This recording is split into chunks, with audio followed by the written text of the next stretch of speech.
Welcome to the Bitcoin Macro War Room, where we jack into the market mainframe and derug the narrative. Plug into the pipes, M2, DXY, inflation, momentum, fresh prints, CPI, ISM, payrolls, rates, truth by facts, not vibes. Tweets and news rundown, meme to policy, curated, timestamped, tradable.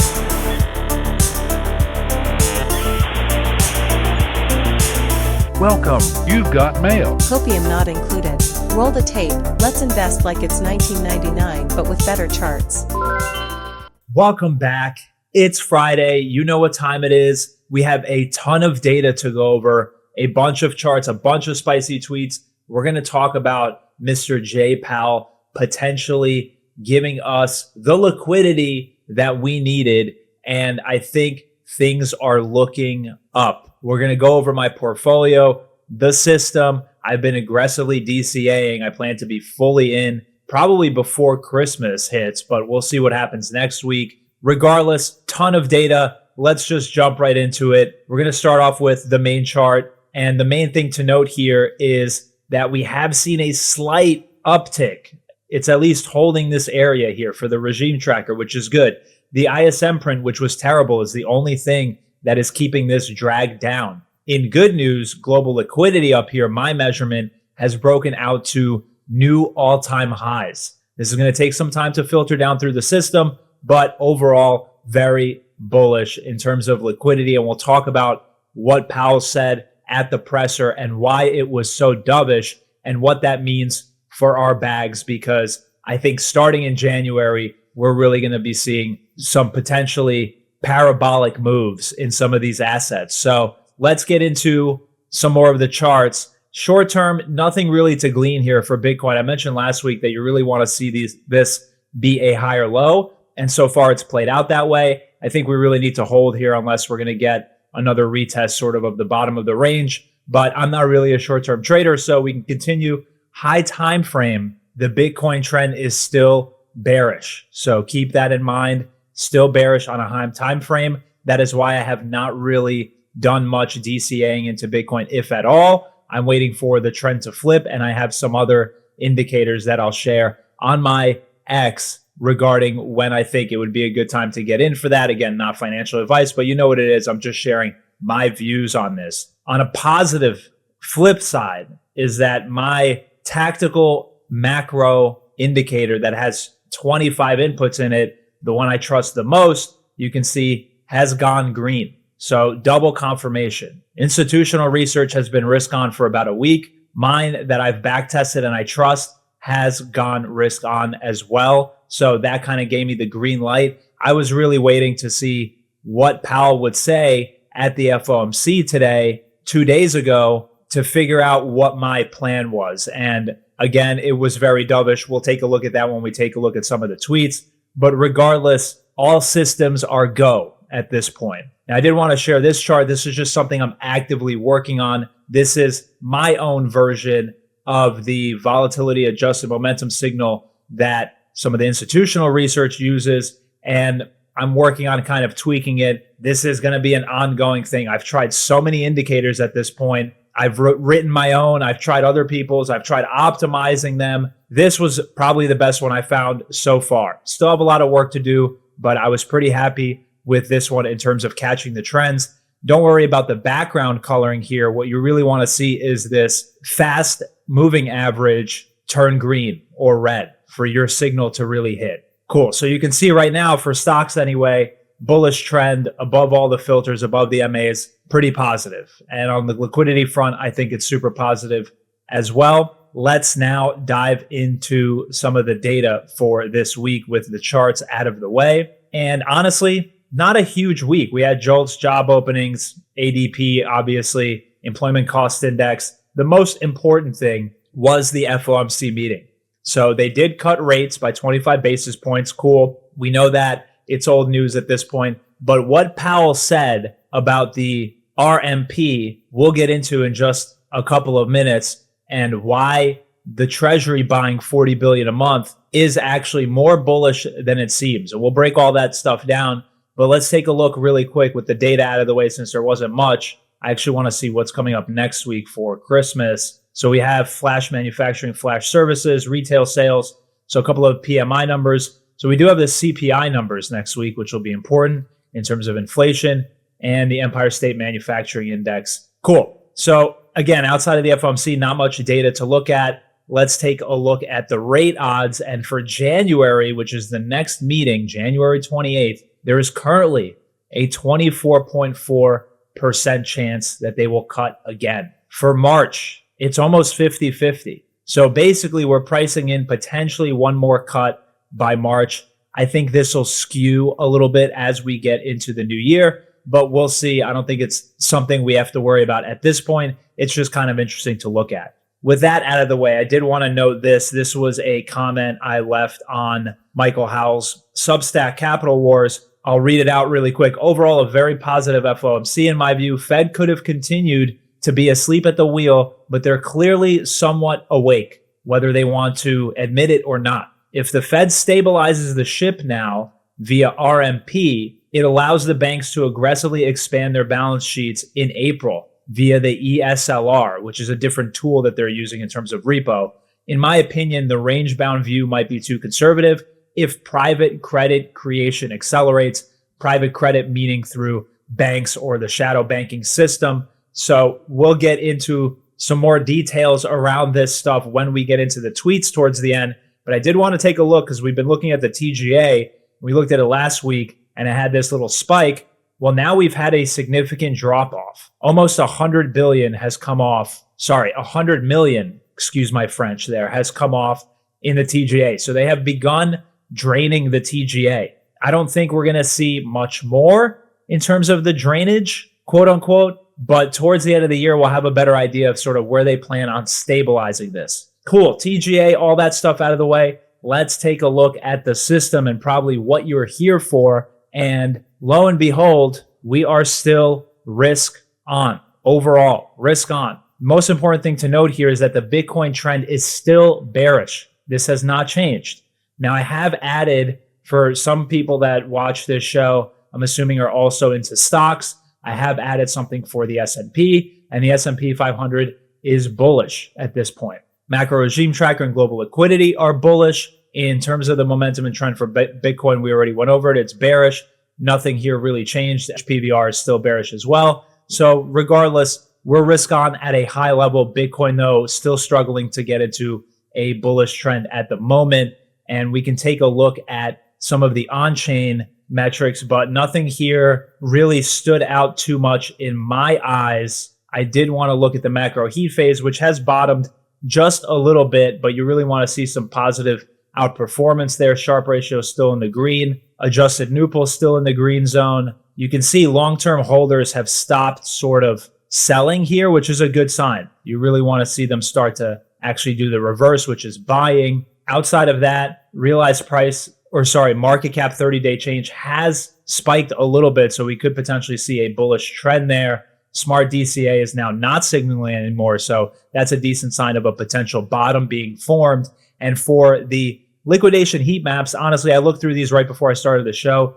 Nothing much has changed in terms of the 1 year. Now, if we zoom into like the 3 month, you can see all the liquidations are to the upside. So overall, feeling pretty good about Bitcoin, but I think it's still going to take a little bit of time for it to potentially find a bottom, but we'll see how things sort of play out over the course of the next couple of weeks with the holidays. One thing I forgot to mention, actually, let's go backwards really quick, which was my portfolio. So here is the current portfolio. I'll move myself to the right so you can kind of see it. I'll make this just a little bit bigger so you can kind of read what the hell's going on. Now, I'm not going to talk about every single thing I have in here because it would take up way too much of the video. But the most important things to note are that GBTC, which is what I'm using as or IBIT, whatever you want to use, FBTC, I'm only allocated 10%, very, very small. Just when I had a chance to buy under 90K, I started a small DCA. Outside of that, I'm 50% into my S&P 500 position. I have a bull put spread sleeve on currently. I have a call spread sleeve on currently. I'm 50% into my positions in industrials, small caps, and consumer discretionary. The reason I've chosen these three is because I think next year is going to be a blowout year for small caps, things that are connected to the real economy. There's this whole Main Street versus Wall Street tug of war going on. And I think the current administration is going to be pushing for Main Street. With lower rates, small caps are usually going to do better. So I think allocating some percentage to that in terms of my overall portfolio could potentially let me outperform a little bit. As far as gold, I'm already 100% in. And for the bull put sleeve, I will actually show you what strikes I'm using and what expiration date. So this is actually incorrect. It's January 23rd. And these are the strikes I'm using, 675, 665.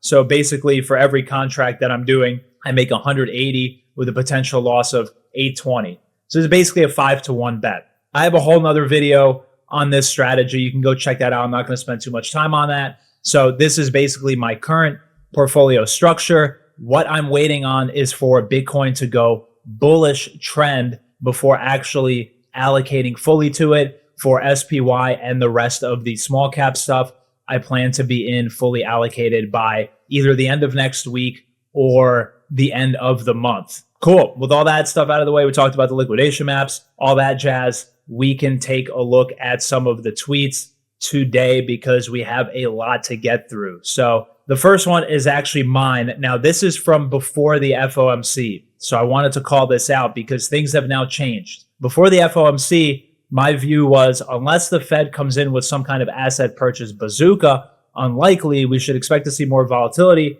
until Powell finally steps down and is replaced most likely by Hassett. If it takes an 8 to 10% correction in stocks to force the Fed's hand, that could do it, but otherwise prepare for a choppy 2026. For equities at the index level, I'm buying dips on gold, Bitcoin, industrial, small caps, consumer discretionary. Cool. That was my view a week ago. That has now changed. Michael Howell, you can see, has replied to this. I agree. Our models are not yet risk off, but the slower liquidity momentum and outright drops in Fed liquidity do not bode well. So their models are still risk on. He kind of gave it away here without actually sharing it. But I think the important thing to note was now that the Fed is doing RMP, which I forget what it stands for, reverse management purchases or repo management purchases, something. It's in here somewhere.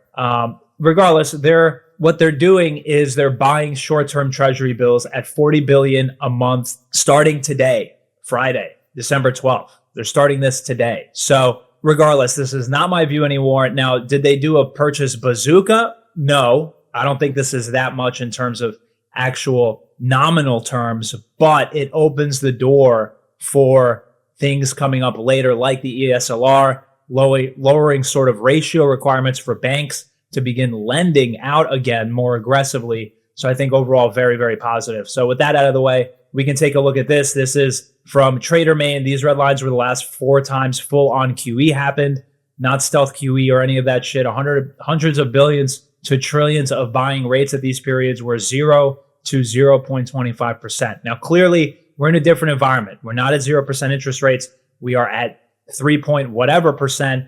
And the QE here is a lot more tempered. So I wouldn't expect anything like this, but I would still expect up and to the right overall. Now let's take a look at a tweet from Alpha Extract here. Very dovish, likely the most dovish Fed meeting in years. Markets can only absorb so many bills. The Fed stepping in as the new buyer is a liquidity positive shift. 40 billion starting Friday, today. BTC is down now, but it doesn't really matter what happens short term as a foundation for expansive policy is being laid. So you got to let the Treasury cook. Instead of the Fed basically doing it, they're doing it through the Treasury purchasing short-term T-bills. Treasury stealth QE, as they call it on this metric. Zhao here says, Fed sees higher growth forecast, less inflation, and a steady labor market. That is basically what we call here Goldilocks. It's exactly what you want. Less inflation, higher growth. Goldilocks regimes are the best regimes for making money. So I would say get in while the iron's hot because things look good. And I think they're probably going to continue dropping rates. We'll see. You got to remember that Powell is also out next year and he will be replaced. Lynn Alden here with the gradual print begins. And I love this naming because this is not a huge injection. This is a gradual 40 billion a month with some changes to bank reserve ratio things. The ESLR, it's overall positive. It's not going to be a bazooka, but it's positive. I love this tweet. QE Infinity said, why in the hell is Fed doing QE with the markets at all-time highs? Because the Fed can do whatever it wants, right? And they need to fix the stress in the plumbing with the SOFR spreads. And we talked about that last week. Those have come down back into a better zone. We'll see if they continue spiking. I didn't really bring it up today because it is down near the normal zone. I'll actually show it really quick right now just so you can see it. But here's the SOFR spread, and we are back down almost to the blue line, which we haven't been since August. So I think the market likes what it heard from the Fed, and I wouldn't be surprised for things to sort of stabilize in terms of the plumbing. Regardless, last tweet here, and something that I wanted to kind of end this show on, because this is the incorrect take. So I don't know, James, so sorry to poo-poo all over your tweet here, but I'll read it out really quick. Here we go again. The Fed just announced that it will buy 40 billion of Treasury bills in the next 30 days. If you're wondering where this puts us in the printing cycle, it puts us right here.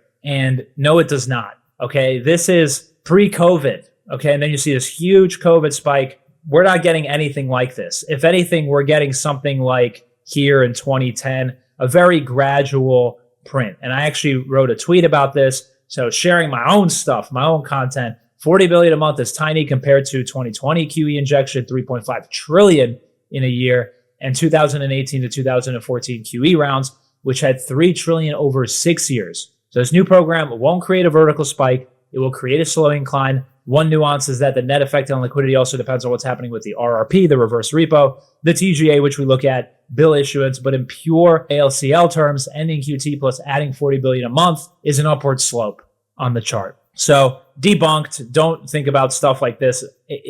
I mean, it might look maybe 50% of this. It's definitely not going to look like this or what happened past 2020, but we will see an incline. With that out of the way, last thing I wanted to share, for those of you that are interested, I can gift 2 subscriptions to Michael Howell's, the godfather of liquidity, to his Substack.